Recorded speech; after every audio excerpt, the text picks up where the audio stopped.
Welcome to the Long Only Podcast, Fast Food Edition, because it's going to be short and sweet today, because we have stuff to do. Jerry, how you doing? I'm doing well. How you doing? I'm all right. We're just sorting through taxes, and as you know, even though I don't prepare taxes, somehow I get caught in the shrapnel taxes, as you found out. Yes. Speaking of which, that provided me for the launching point for today's idea. Now, the hot take, clickbaity way of phrasing it would be, are IRAs and 401ks overrated? We wanted to talk about the costs, benefits, and possibly untalked about or less.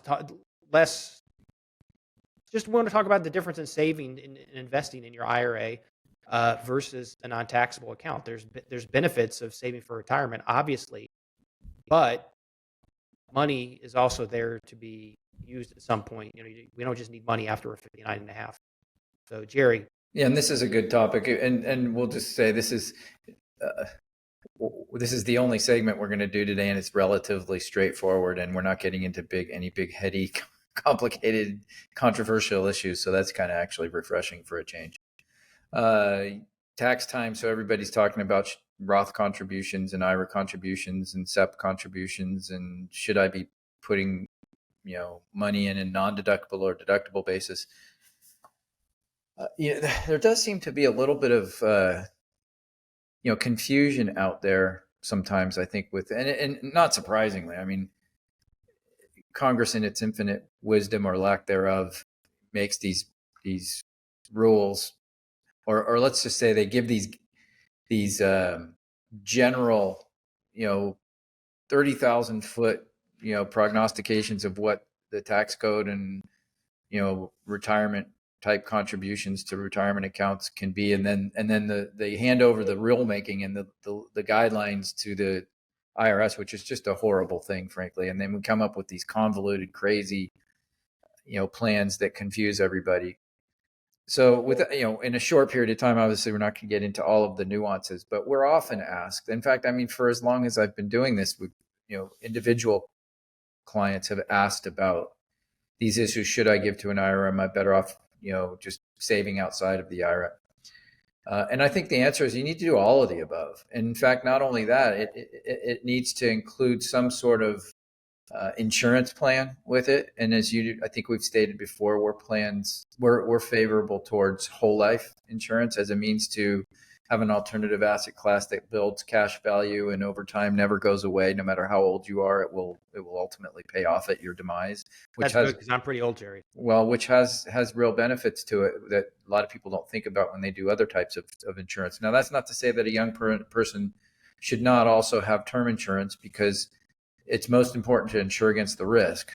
We talk about whole life as an addition to the plan.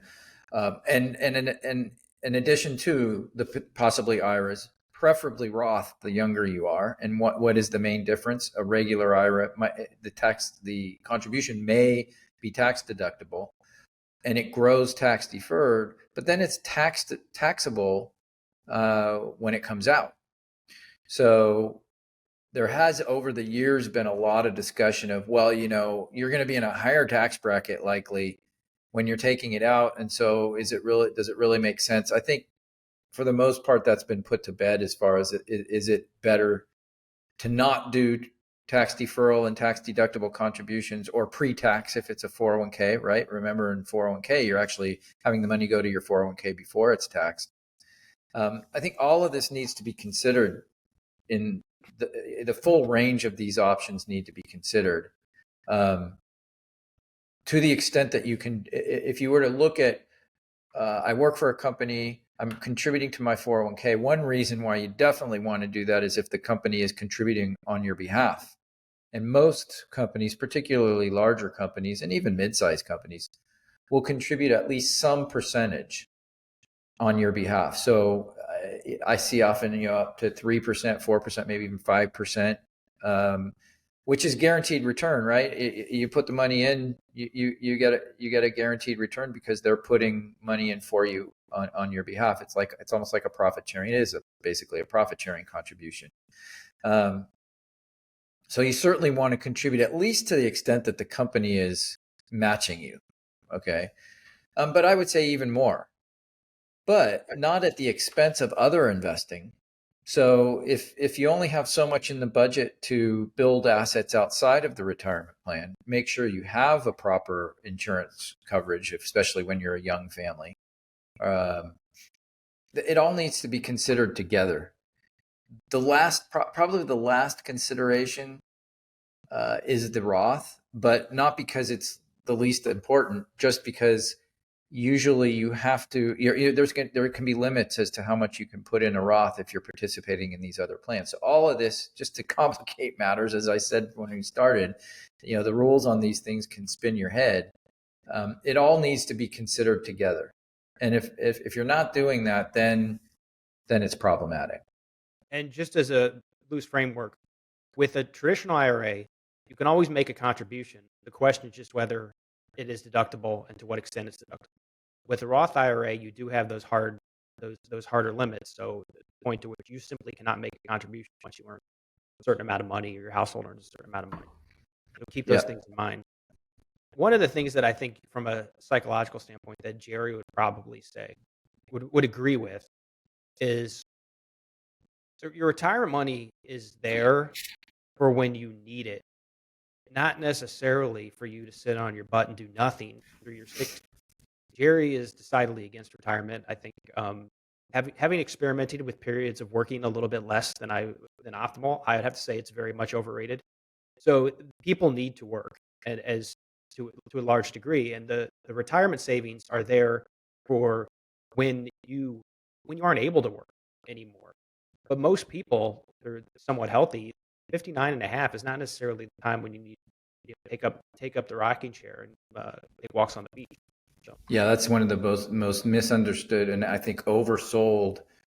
And frankly, our industry has the responsibility squarely on its back for pushing this whole thing of work so much that really hard right now so that you can then retire when you're 62 or 5 or 59 or 55. That's so oversold. And there's actually a hat tip to David Bahnsen, a colleague that's written a book called Full Time about this, and I urge you to get that book and read it.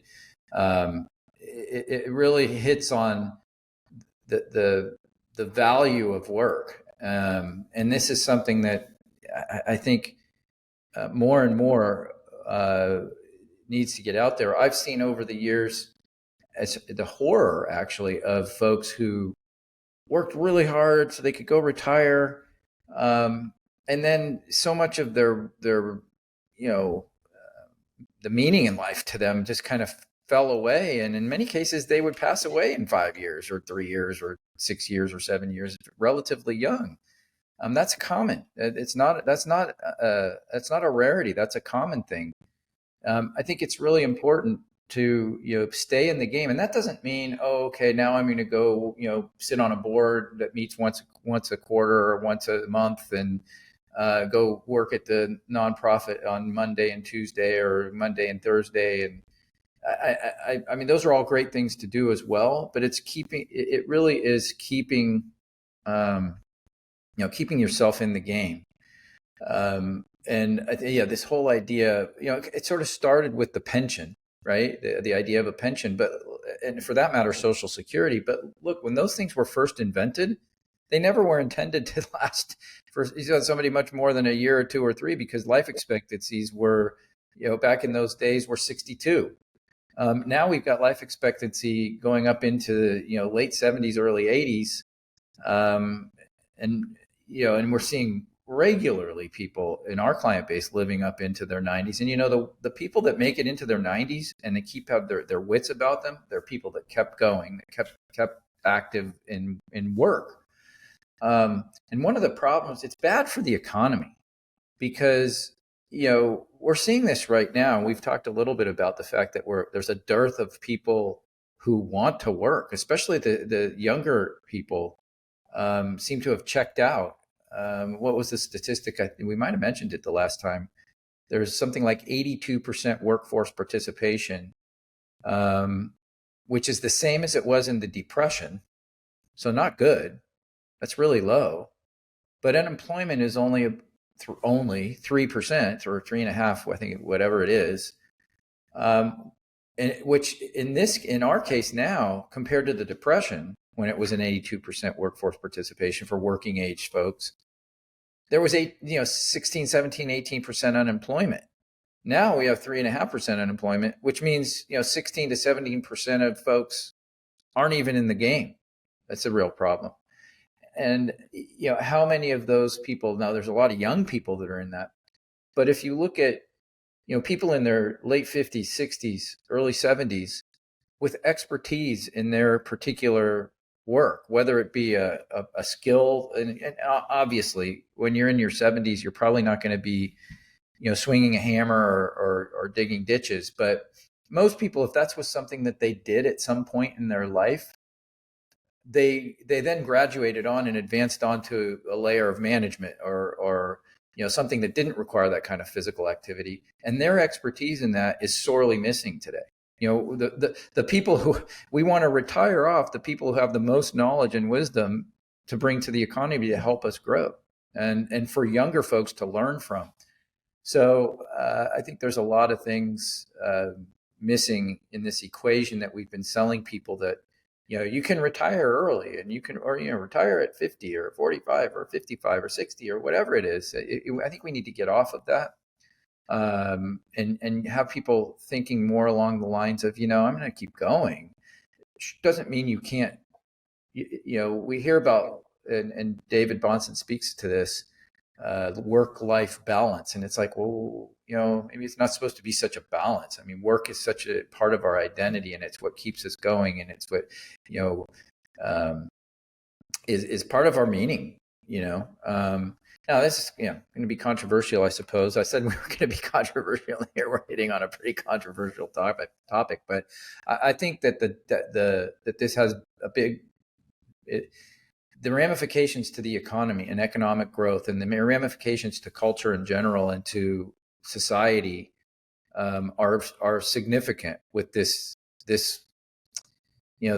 trend that we've sold over the last 50 years or so. That trend, is it a trend? This issue that we've sold folks on, and our industry has, I think, is really guilty of this, in that they pushed it so much. It should be more about building multi-generational wealth is what we should be about, and fulfillment in other ways in your life are fine. But at the end of the day, most people are defined by what they do and what their profession is, what they are best at. So yeah, and it doesn't always mean, I think one of the problems we have today is there's this idea, especially with young people, that there has to be this immediate fulfillment of I'm doing something that's meaningful. Well, work is work, but ultimately over time, you can find meaning in it. You can find, and you will ultimately be happiest when you're productive. I think that's the bottom line. I think is you will find the most happiness and the most fulfillment by being productive, by being a productive citizen. Well, and another way of looking at this idealizing retirement is that, while keeping in mind that during your working years, you need to be working and trying to achieve some level of excellence, efficiency, and service. If you're just simply busting your butt for retirement, you're foregoing a fair amount of life that needs to be lived in the meantime. And so it is. So don't just go all in and think you're going to start living at 59.5, because number one, it could be that the pot of gold might not be at the end of the rainbow, might not be what you want. So try to pace yourself so that you can have a productive life and not just check out too early. So, yep. And we'll hit more on this as we kind of refine the explanation. But get that book, Full Time, David Bahnsen. That's BAHN. SEN, I think. Yeah. Okay. Well, we need to shut it down. So remember to check us out, taylorfrigon.com, taylorfrigon.invest on Instagram. Email us, longonly@taylorfrigon.com. Until next week, I'm Doug. I'm Jerry. Thank you for joining us on the Long Only Podcast. Bye now.